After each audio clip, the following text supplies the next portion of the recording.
This week's video is brought to you by 1440. How do you stay up to date on the latest news? Is it social media, news websites, YouTube, or TV? 1440's mission is to empower readers so that they can come to their own conclusions based on honest, uncompromising facts. The creators, Andrew and Tim, set out to create a means of providing a view of the latest news update and happenings in the world without the clickbait and spin. Their goal is to empower readers so that they can lead better, well-informed, more productive lives. 1440 covers the latest and potentially most influential events in a world where news sources lean one way or the other with the most relevant news happenings. So why 1440? The printing press was invented in the year 1440, spreading knowledge to the masses and changing the course of history. I really like that I can get sports and business in the same place. That's why they scour hundreds of sources every day to provide concise, comprehensive, and objective views of what's happening in the world. Get informed today. Click the link in our description to subscribe to 1440 for free. Get him, Bandit. Come on, Bando. Go. Go, Bandit. Go. Get him. Go, Bandit. Go ahead. Go ahead, get him. Reed, come here. That's a big old bull right there. Get him, Bandit. Get it. Go ahead. Go get him. Go get him. Good boy, Bandit. Good boy. Go get him. Go get him. Get him, Bando. Don't be scared. Get him. Get him.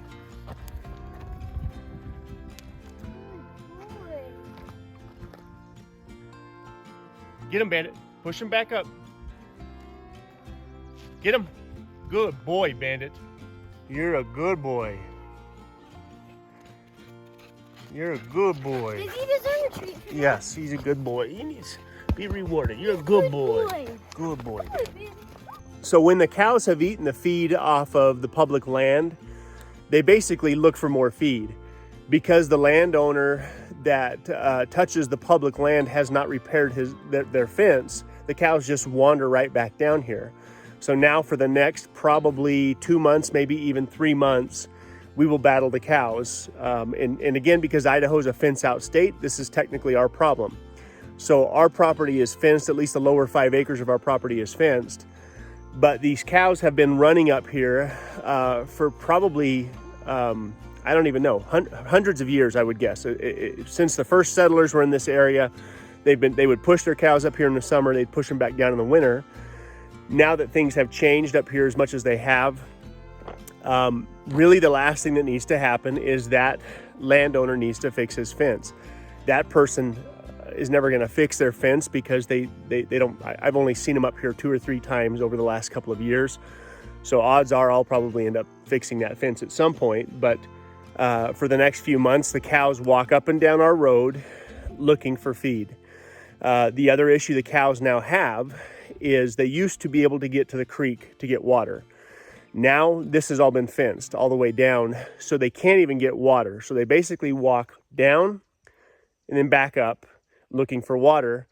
And there's a range boss that comes up and pushes the cows back up, but they can't stay on. I mean, there's over probably close to 300 cows up there, so they can't keep up with it.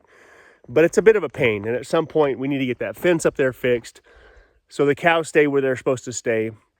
But because this year we had such a bad snowpack, there's not a lot of feed up there for them. So anyway, this is the usual battle that we fight, every summer. And again, they've been here a lot longer than we have, but at the same time, I would love to, one of these days, I would love to go and fix that fence once and for all so the cows stay where they're supposed to. Then the other thing they do is they come up the top of our property. So they'll come around way up where my little tiny cabin is. There is a trail up there that the wildlife uses and now the cows use. And so real quickly now I'll start seeing the evidence of the cows being up there around my cabin. And so my option, I guess I could fence all the way up 4,400 feet up one side of my property to try and keep the cows out. But what I hope happens at some point in time is the landowners up here get together with the association, get the fence fixed so the cows stay where they're supposed to stay.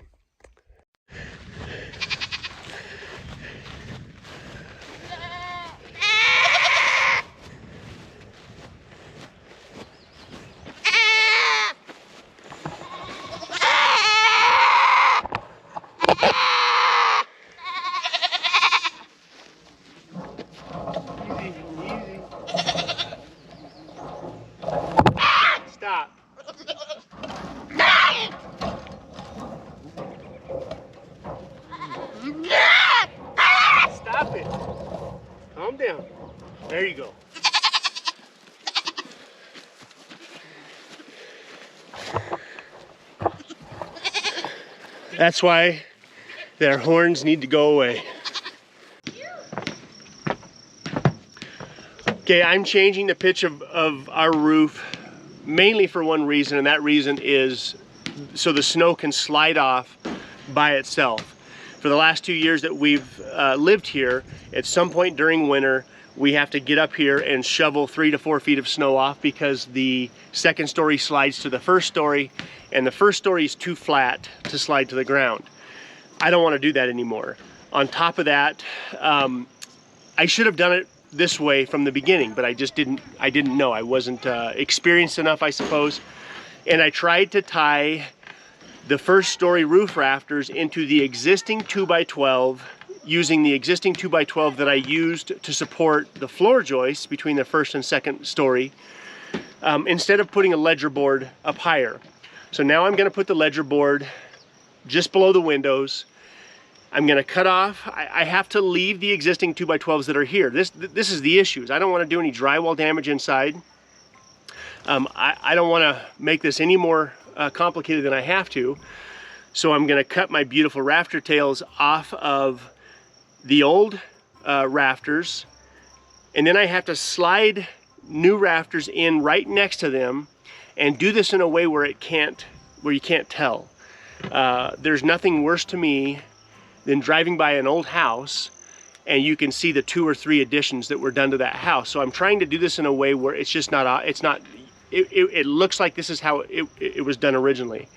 And then once that's done, all the corrugated tin's coming off, the new R panels going down, and I'll never have to worry about roof leaks again in my lifetime. The ledger board is the factor here. Had I just spent the money on 43 feet of 2x12s 3 years ago when I was framing this, we wouldn't be here now doing this. And so the story of my life is I get to learn the hard way, which is fine. But the other issue is I've decided to do this right when lumber seems to be at the highest price it has ever been. I bought 10 2x12s yesterday and it cost me $500. So I got to get it done. The weather's good, although it hasn't rained in almost, I don't know, month and a half or 2 months, and it rained hard last night. So I had to sneak up here and put a tarp up before it rained too much. And I'm doing this in sections. I'm trying to do this in sections rather than doing it all at once, because first I want to make sure that this is what's in my head is going to work out physically. So anyway, huge pain. I wish I had done this right the first time. Once that's done, then we can get the solar panels moved from the hillside up on this roof once I've changed this corrugated tin to our panel. But I can't change this roofing until this roofing is done here. Till the first, I can't change the second story roofing until the first story roofing is done.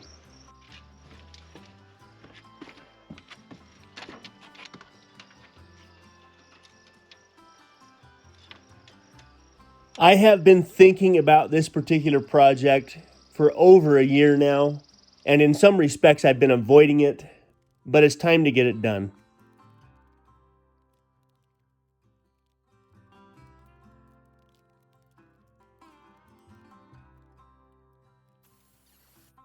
Although it's quite warm right now, the weather is more than good enough, and as badly as we need the rain, if all goes well, the weather will hold out until the job is done.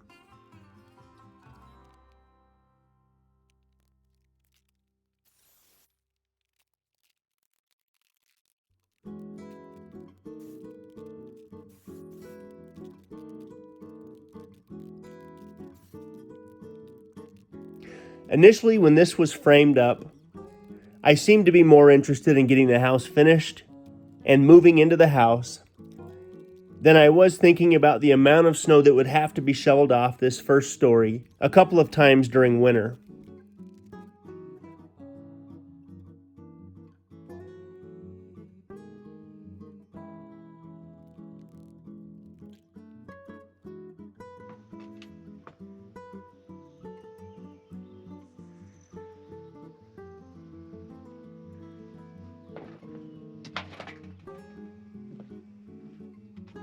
Looks like the wasp won yesterday. Am I wrong? Yeah. Turn the other side. No, other way.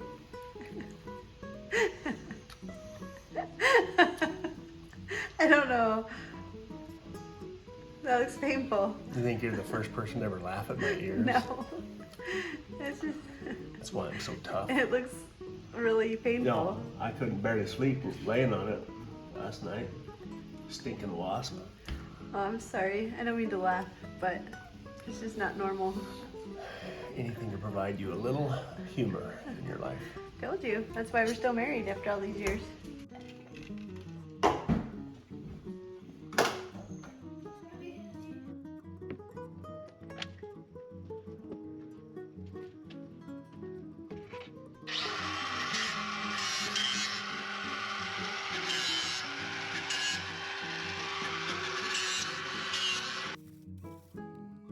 For whatever reason, I will probably always find little things to work on the house. But it would be nice at some point to be done with the big projects and be able to focus on some of the smaller ones. If Cedar and I truly intend on living in this house the rest of our lives, we have to resolve some of these issues, like shoveling snow off the roof, that as I get older may become more difficult and may not even be safe. The other issue, which I've talked about before, is the corrugated tin.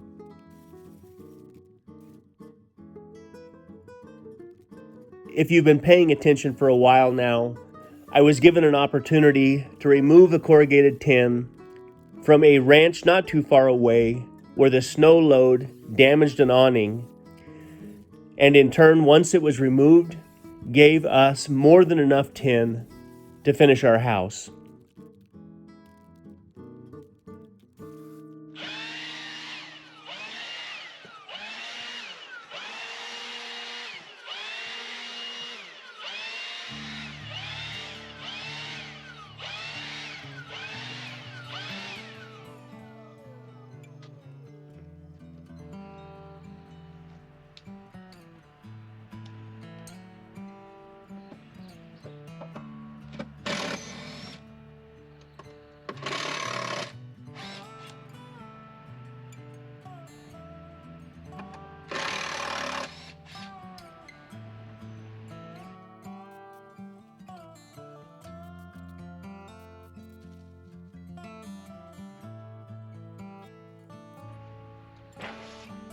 The problem with corrugated tin is that it doesn't like to be walked on.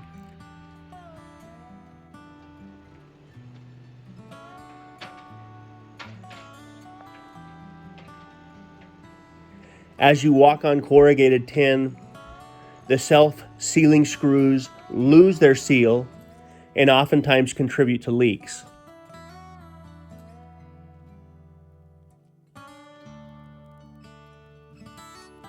I used a peel and stick heavy-duty underlayment to ensure that we didn't have any leaks. But if I didn't make this change, at some point, there's no question that corrugated tin would have led to a leak.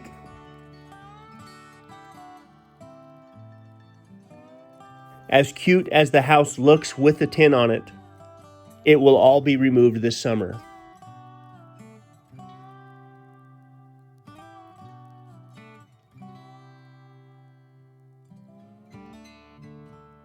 The tin that I will reinstall will guarantee that I never have to worry about this again.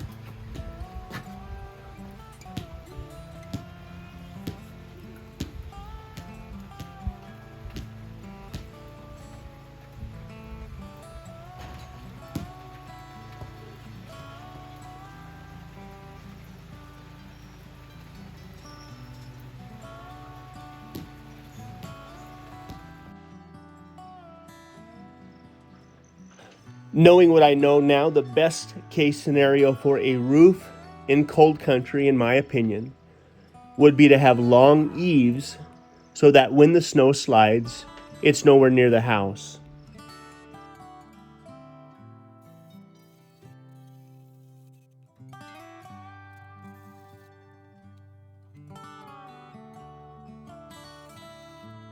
It should also be taken into consideration that where the snow lands should obviously not be a walkway.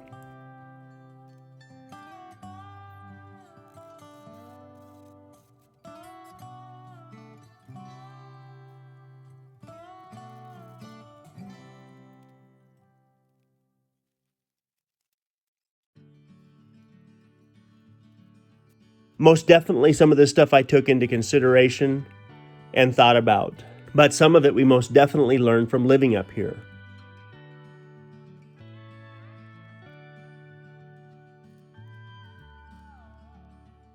We've had years with well over 150 inches of snow, but then like last year, we maybe had only about 70 inches of snow.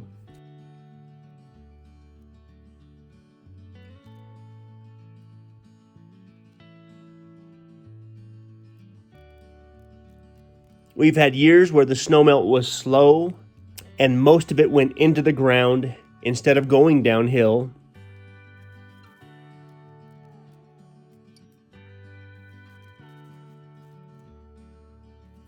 Then we've also had years where the snow melted off way too fast, which led to flooding all over the county.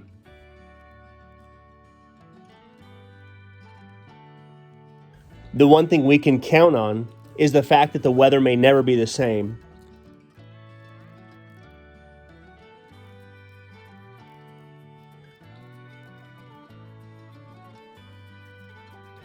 But we're fairly confident and even hopeful that we're going to deal with snow for a long time. So we might as well get the place set up where it isn't any harder than it has to be.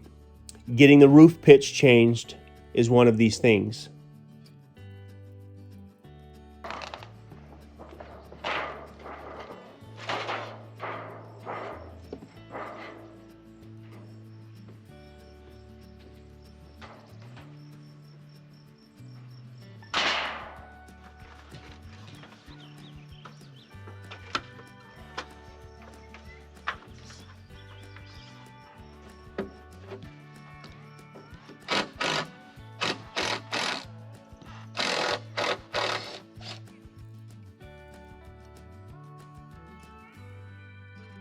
Because the OSB that I used on the roof is approximately $55 a sheet right now, I'm going to try and remove as much of the OSB and remove it in a way where it can be reused, which means every single nail will have to be pulled out before I can lift the OSB off. Because if I don't, I'm going to spend at least an extra $1,000 just on OSB.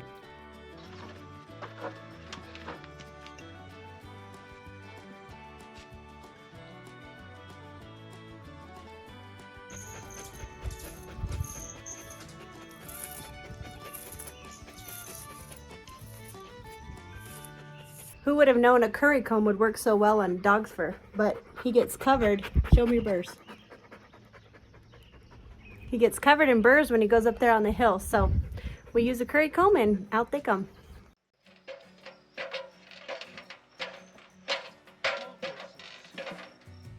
It's approximately 95 degrees outside.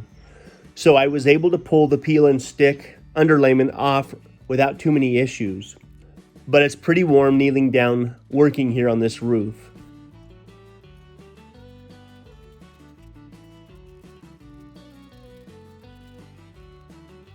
This side of the house is southern facing, which will be perfect for our solar panels, but on days like today, it's physically demanding to say the least.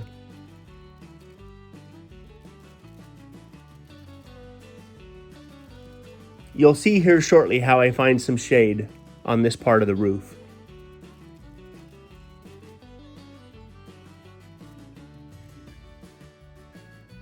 As I'm working through breaking down the roof, I find myself standing and thinking a lot about what I can do to make sure I don't ever have to do this again.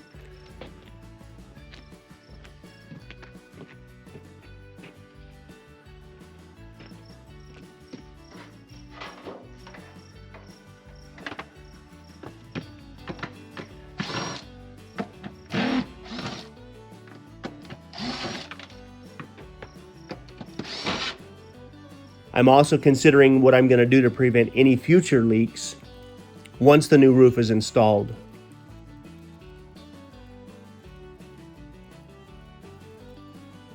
I've consciously decided I'm going to slow down just a little bit on this project to ensure that I don't make any mistakes.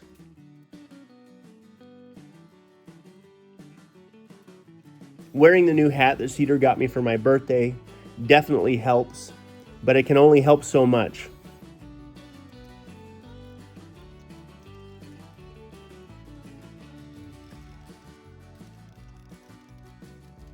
When I was younger, living in Arizona, acclimated to the heat that we consistently have down there, I don't ever remember struggling.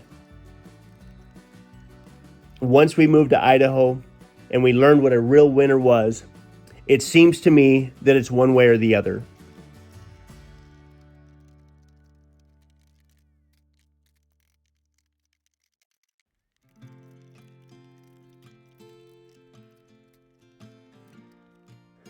Either your body can handle the extreme heats or your body can handle the extreme colds. I do not handle the heat as well as I used to, so once it gets over 90 degrees, it's not fun.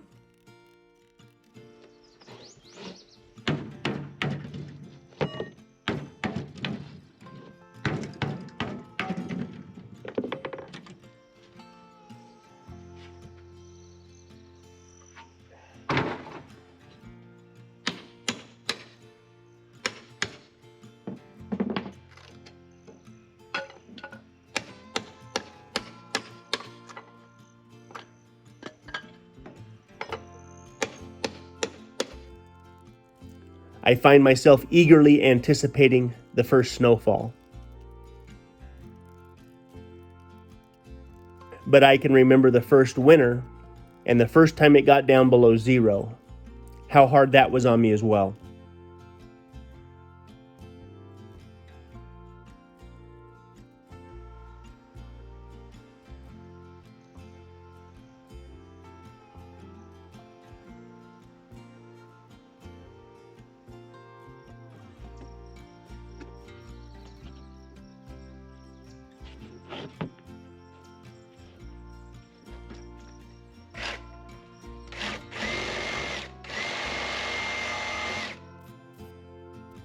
There's a good 6 weeks over summer that gets a little bit too warm, but hopefully in the future I won't be putting any more roofs on, and therefore it won't be so hard on me.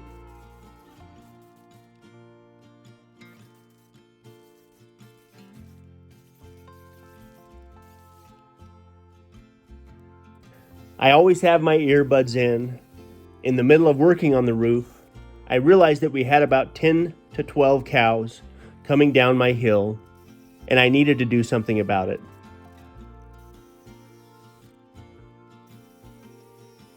Bandit is half Border Collie, half Idaho Shag, but he's all cow dog. And he's never had any proper training. He still understands what his job is, and he does it quite well.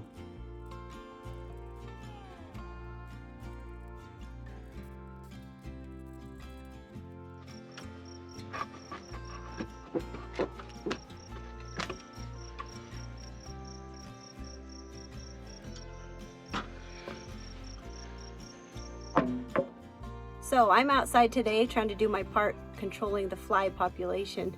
A couple years ago, my friend told me about this stuff, and it's been like a lifesaver ever since. There's just these little packets. I got it at the feed store. We put it in a jug. We just use an old milk jug and put some water in there, put the little packet down in there, and put the lid on it. And in a couple weeks, you should see how many flies are going to be in there. We'll have to show you what it looks like.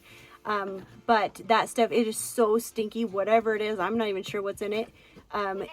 If you get on your hands, even your hands stink. So you might want to do it outside. I did it inside. That was not a smart idea. But whatever it does to help control the flies, I'm all about it.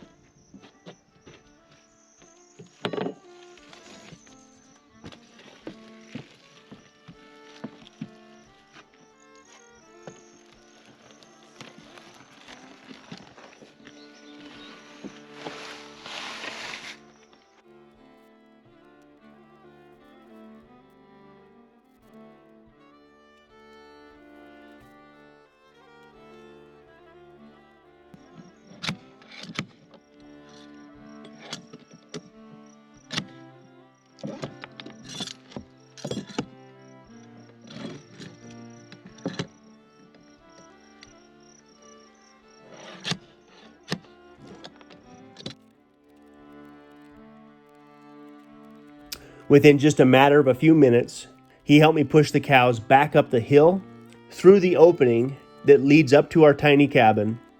And at that moment, I had to make some decisions about how I was going to keep the cows out.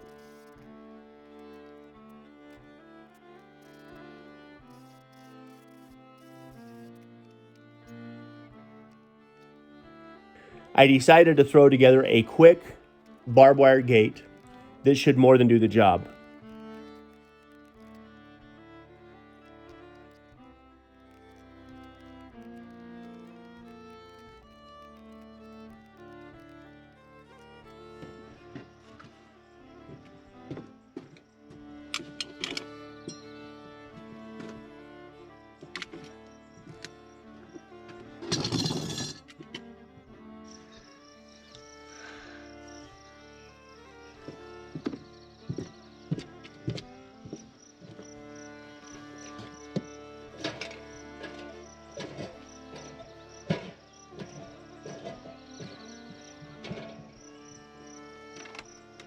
I'm gonna try and push him over to the far gate over there.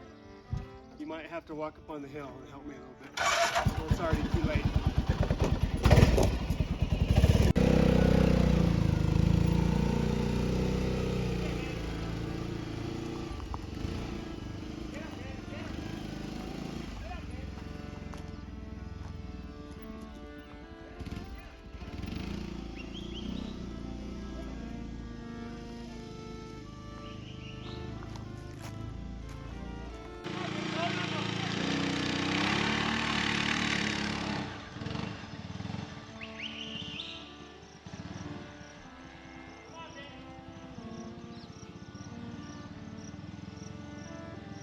When it comes to cows, 3-string barbed wire is a suggestion. 4-string barbed wire is typically good enough. 5-string barbed wire is more than sufficient. Yet these cows still push their way and have even broken some of my 5-string barbed wire.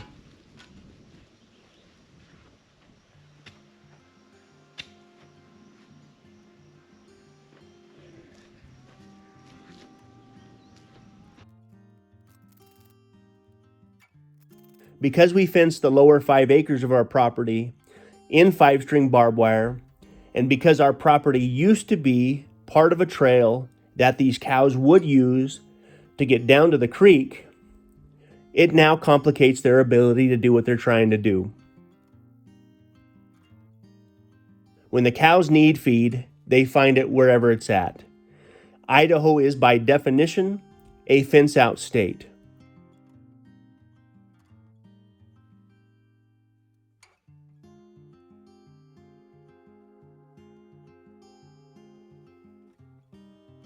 And as much as it irritates me that these cows are eating feed off my property, ultimately, it's my job to fence them out.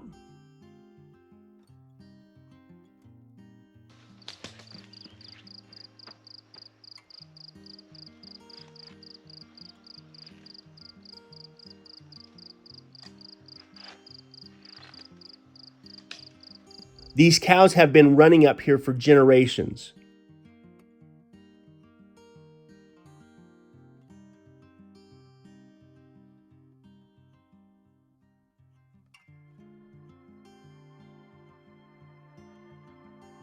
I'm sure these cows don't even know why they do what they do, other than it's more than likely what their moms taught them to do.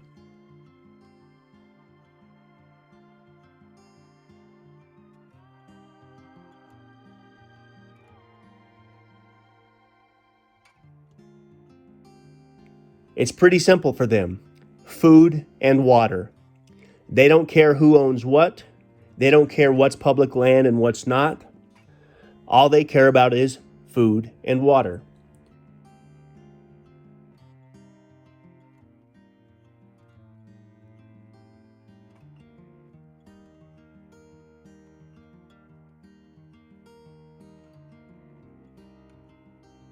These cows are ranch cows, which means a 5-string barbed wire fence should be able to keep them out.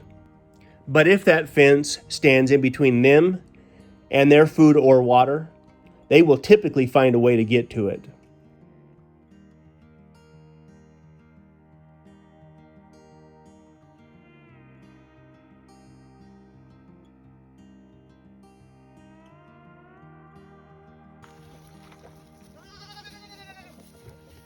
How you doing?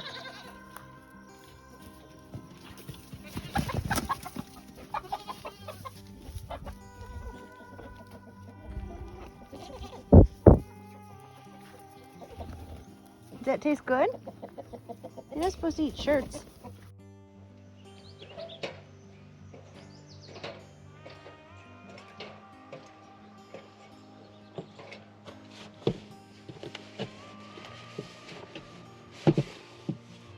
These are the bands that we put on the baby goats about a week ago.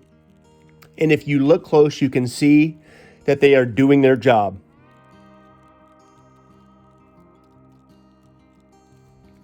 Another week or 2 or 3, and the horns will completely die and fall off their head, which means they shouldn't get stuck in the fences anymore.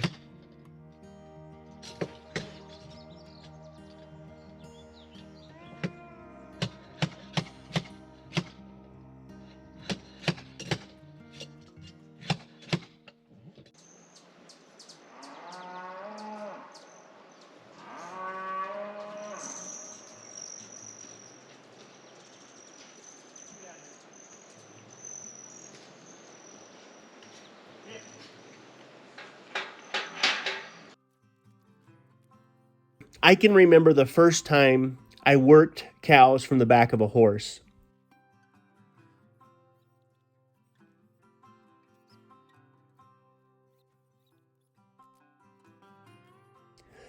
My brother-in-law's family had a ranch down in southern New Mexico.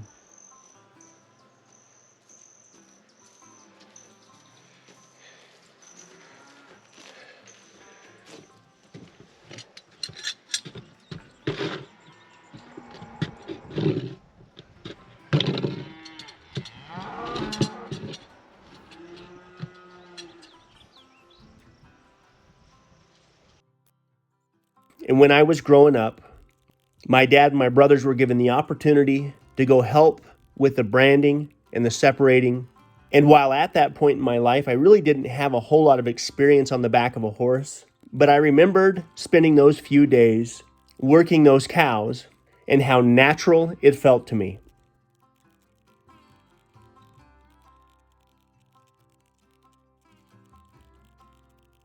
I've had the opportunity to go work on a number of different ranches doing the same thing, and every time I do it, I have the same feeling.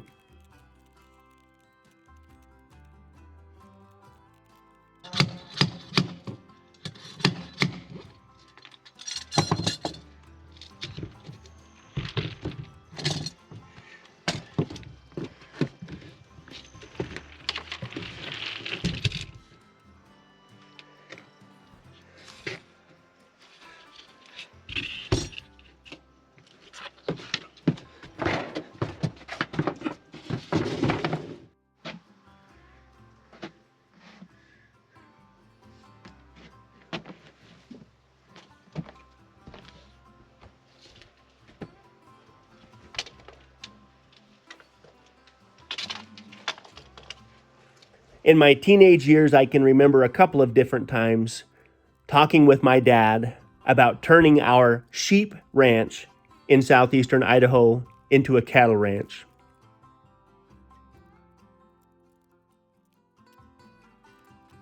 I've said this before, but I remember asking my dad why we ran sheep instead of cows.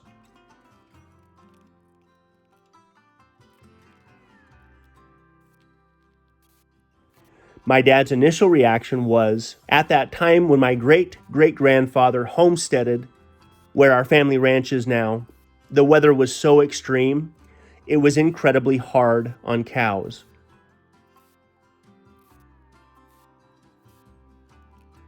He also said we were English. We didn't know cows. We knew sheep.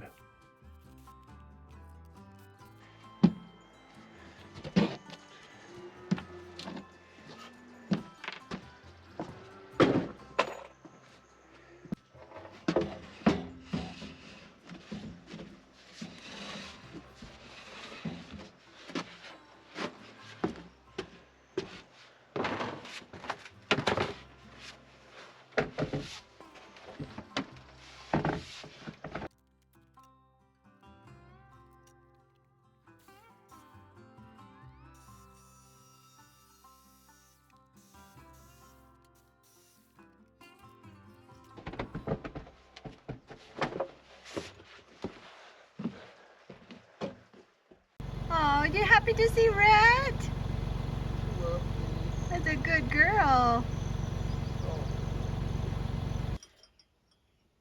Give it a spin.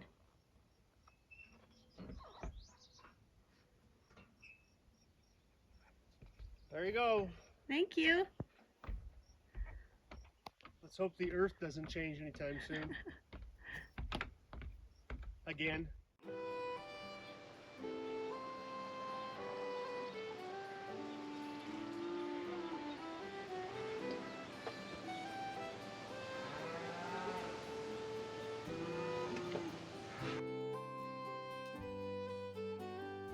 At one time, my grandpa and his two brothers had somewhere between 2,000 and 3,000 sheep, and the sheep seemed to handle the weather much better than cows did.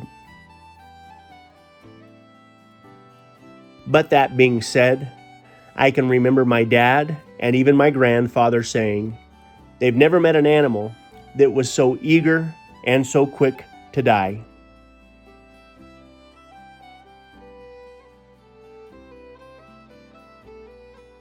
From time to time, I read John Muir's early books about his life, and he talks about working sheep in the mountains of California, and he basically says the same exact thing.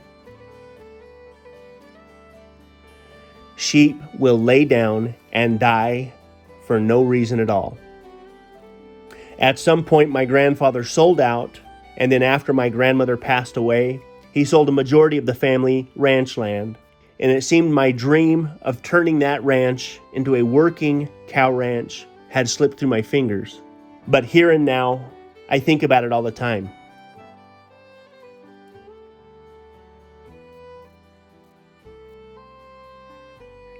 I still romantically think about the idea of running a cattle ranch. It takes way more land than we have. And it seems that the idea of starting a cattle ranch from scratch is no longer possible in this day and age.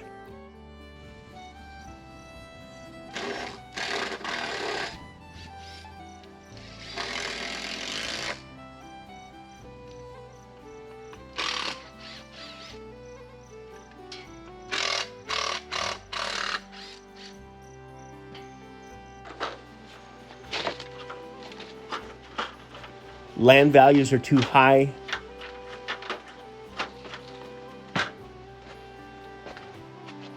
Urban sprawl continues to eat up land that may have been once used for livestock. So the end result is I'm given the option to make the best of what I have to work with.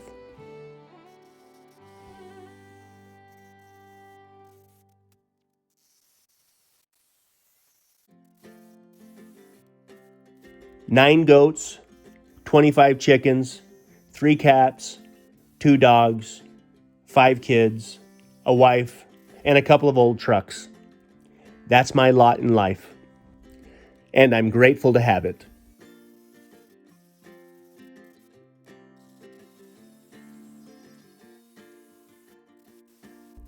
Yet I still think about what life would have been like 150 years ago when the first settlers came to this area.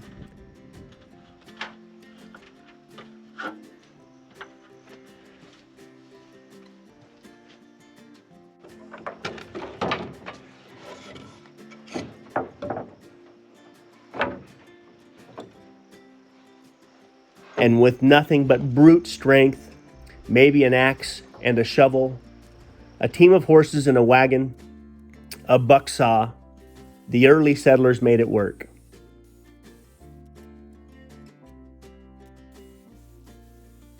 I regularly wonder if I could have made it work as well. In the meantime, I'll keep doing what we're doing here, trying to make the best of what we have to work with. And hopefully once the roof is completely finished, I can stop working on the house and move on to some of the other big projects around the place. I just managed to line up our new generator, which should be here in a week or two. By the way, there's about a 6-month waiting list with all generator manufacturers right now.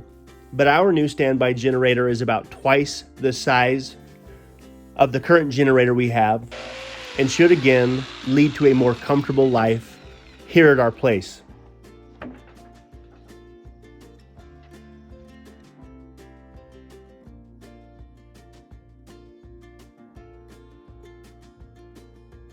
My plan is to relocate that generator on the other side of the shop where when it runs, we don't even know it's running.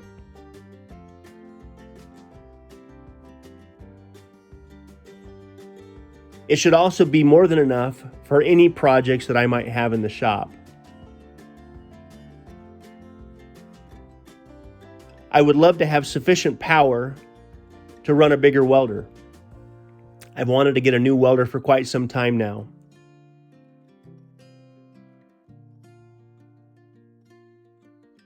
There's also a possibility that I could double the size of our battery bank and our inverters, and I actually would be able to run a good welder off of the battery bank.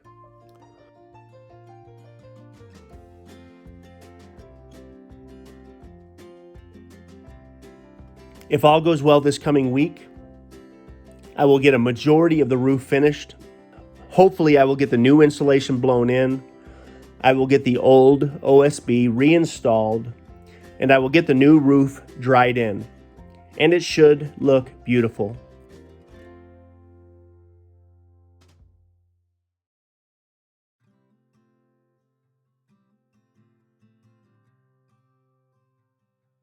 Later this coming week, I will also go down and pick up our new generator and at least get it here on site, although it might be a little while before we get it installed.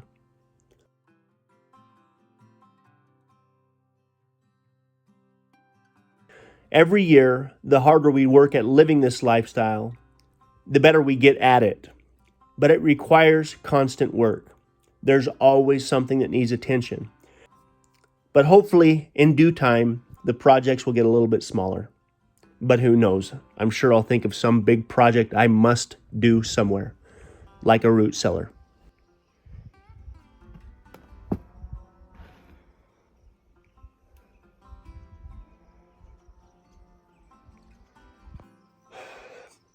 All right, I'm done for the evening. I'm almost out of 2x12s. Once I got it going, it went surprisingly well. Next week, I'm just going to spend the rest of the week working on it. I'm excited. It actually is working out the way that I thought it would work out. Everything should fall 16 on center. And the only concern I have is I have water lines running through the ceiling. Now that I'm going to have a potential air gap between the two roofs, I think I'm going to have to blow in some insulation. So once I get it all framed up, I think I'm probably going to go get the blower from one of the stores and just fill this full of fiberglass, which it's not going to hurt anything to have an abundance of insulation in there, but I just have to make sure that those water lines do not freeze. So at the pace I'm going, maybe I can get it done next week. The roofing metal will be at the wholesaler on Monday, and I need to run down and pick that up, but I think it's going to go okay. The only other concern that I have, and I'm going to have to talk with Cedar when she gets back, is this is a good time to peel the siding off and switch it to a board and batten style siding versus the horizontal siding, which we've been talking about doing. So if I'm going to do it, this is the time to do it. So I'll talk with Cedar when she gets back and we'll make some decisions.